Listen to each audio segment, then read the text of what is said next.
నా కొడుకిచ్చిన ధైర్యంతో వాళ్ళు సంవత్సరం పాటు పోరాడుతూనే ఉన్నారు. అదే వాడు బతికుంటే. బతికే ఉన్నాడు.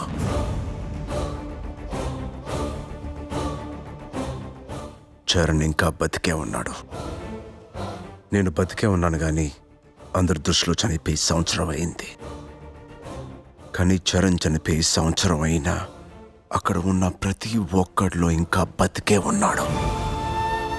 బతకడం అంటే అది. వాడిలాగా బతకకపోతే ఈ బ్రతుక్కొక అర్థం ఉండదు. బతుకుతా, మీ చరణ్ లాగే బతుకుతా.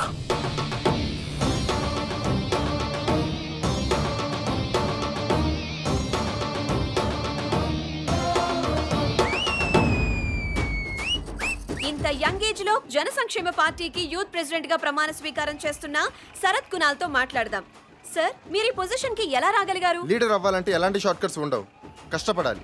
వీటన్నిటికంటే ఇంపార్టెంట్ నమ్మకం. వీళ్ళు మనల్ని నమ్మాలి. చాలా మంది నాయకులు జనాన్ని మోసం చేస్తుంటారు కదా. అలాంటి వాళ్ళకి భవిష్యత్తు ఉండదు.